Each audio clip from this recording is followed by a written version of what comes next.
Muy buenas a todos, hoy les hablaremos del dilema en época de coronavirus. Este video fue elaborado por Francisco Javier Palacios López, Kevin Manuel Ortiz Prieto y Luis Manuel de Jesús Pérez Martínez, alumnos de la Universidad Juárez Autónoma de Tabasco, de la licenciatura en médico cirujano, segundo semestre, grupo H, de la asignatura de Filosofía y Ética Profesional. Somos el equipo 6 y les damos la bienvenida, espero les guste.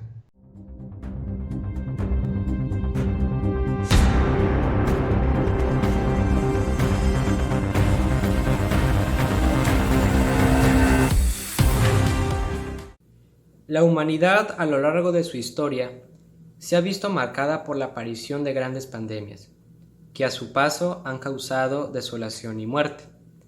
El siglo XXI fue marcado por la aparición del brote de un nuevo virus, que fue notificado por primera vez el 31 de diciembre de 2019 en la ciudad de Wuhan, en China. Su nombre, el SARS-CoV-2, el cual se propagó con rapidez por todo el mundo. En sus inicios, esta enfermedad causó desconcierto a pesar de todos los avances científicos, provocando que la Organización Mundial de la Salud, el 11 de marzo de 2020, caracterizara a COVID-19 como una pandemia. Expandida por gran parte del mundo, la pandemia del coronavirus cada vez suma más cifras de casos de contagio y personas fallecidas, afectando también a nuestro país. Se tuvieron que tomar medidas para limitar la propagación del virus. Entre ellas se encuentra el uso de cubrebocas o mascarillas, uso de gel antibacterial, lavados de manos frecuente y mantener una sana distancia. Con la aparición de la vacuna se pudieron controlar de mejor manera las muertes y contagios. Esta vacuna benefició sobre todo al personal médico, el cual trabaja todo el tiempo para ayudar a que las personas recuperen su salud. Esto en un principio no fue así. El coronavirus tomó desprevenido a muchos países, poniéndolos en una situación muy difícil, principalmente al personal médico, colocándolos en un dilema ético debido a la falta de recursos en los hospitales. Y este dilema es: ¿qué vidas se deben salvar? Ahora les planteamos la siguiente situación. Dilema en época de coronavirus. 3 pacientes.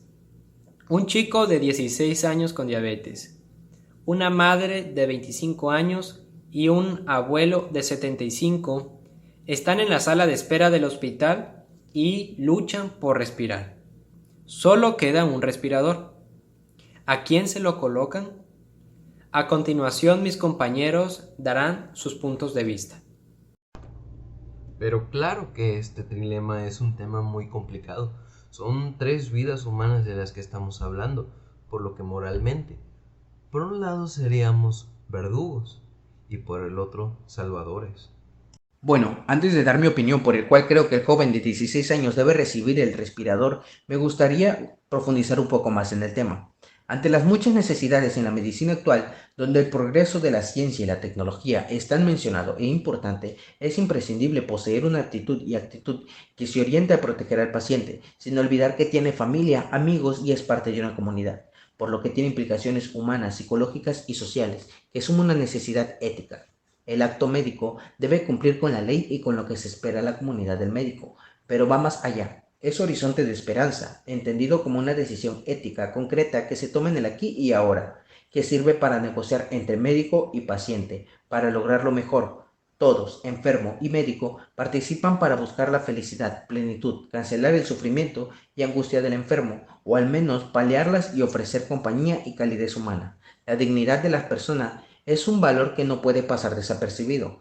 El ser humano tiene dignidad personal desde antes de nacer. Immanuel Kant dijo: actúa de tal modo que trates a la humanidad tanto en tu persona como en la persona de otro cualquiera, siempre como un fin, nunca como un medio. Esta regla lleva a la dignidad recíproca. Tú y yo somos dignos. No puede instrumentalizarse, cosificarse, usarse. Nunca eres objeto, siempre sujeto.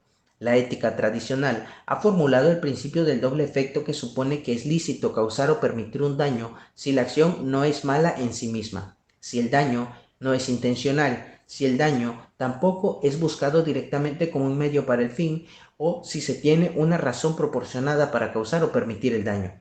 Bueno, volviendo con mi punto de vista referente al caso del joven, según la OMS, ha considerado que cada país debe establecer sus propios sistemas. En México se instauró que los recursos escasos deben ser asignados sin tomar en cuenta afiliación política, religión, valores sociales, nacionalidad, género, raza, preferencia sexual y discapacidad.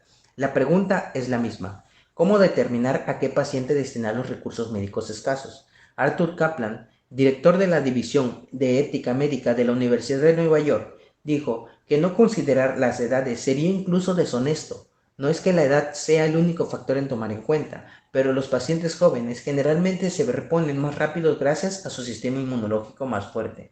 En este caso, el paciente presenta diabetes, lo cual sabemos que es una enfermedad crónico-degenerativa. Sin embargo, eso no es una limitación a tener una vida de calidad y sin complicaciones, siempre y cuando lleve a cabo las medidas necesarias como dieta, ejercicio y lleve su tratamiento adecuado. Por lo tanto, hay más probabilidad de que el paciente se recupere, dejando también más prontamente su ventilador disponible para el siguiente paciente, beneficiando así a más personas.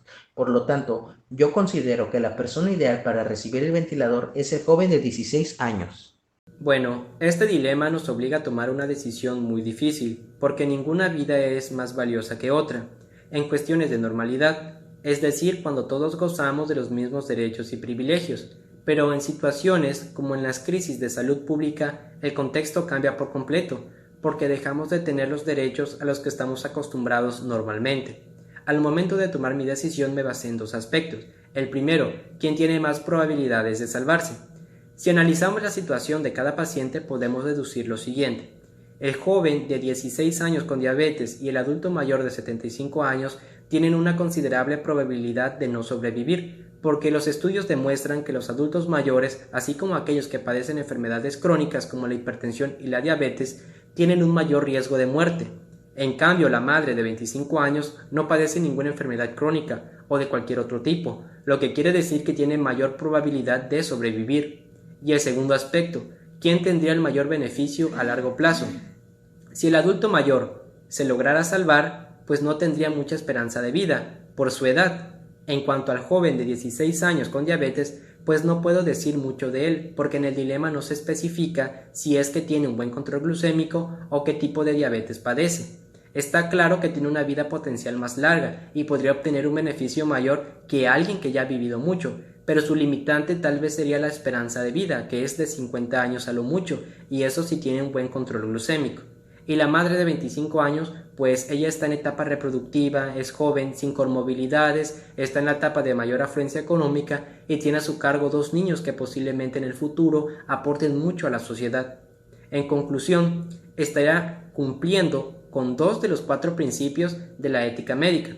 El primero, el de la beneficencia, porque estoy haciendo un bien y el abstenerme sería antiético.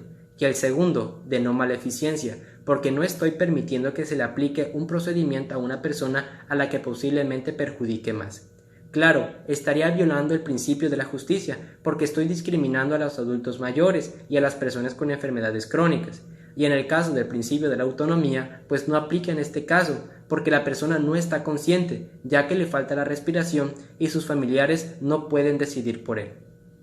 Por último, al guiarme por la ética kantiana utilizando el famoso imperativo categórico, puedo justificar mis actos como buenos porque los estoy haciendo con buena voluntad y porque no espero nada a cambio. Y en el caso de la ética consecuencialista, de igual manera justifica mis actos porque elegí la opción que tiene un mejor pronóstico. Gracias por su atención. Basándome en la ética consecuencialista, en donde se busca beneficiar el mayor número de personas, en 2 de estos escenarios solo se beneficiaría una sola persona, que serían el joven de 16 y el anciano de 75, que al contrario de la madre quien de ella dependen sus hijos, el joven y el anciano muy probablemente no sean independientes. Cuantitativamente serían 1 a 1, así que nos basaríamos en la esperanza de vida. Aquí, a pesar de su enfermedad, el joven tiene mayor esperanza de vida en el mejor de los casos. La esperanza de vida en México oscila entre los 68 y 70 años, a nivel mundial 77. A sus 75 podría considerarse un afortunado, pero quizás no tanto por haberse contagiado.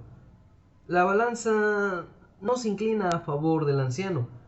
Paremos un poco las cosas y hagamos unos cambios a las circunstancias. Y si el anciano fuera un familiar, uno de mis abuelos quizás. Esta situación rimaría con el dilema del tranvía de Philippa Foot. Tomar un entorno más personal solo nublaría mi juicio ético. El anciano, siendo un desconocido, sigue siendo el abuelo de alguien más.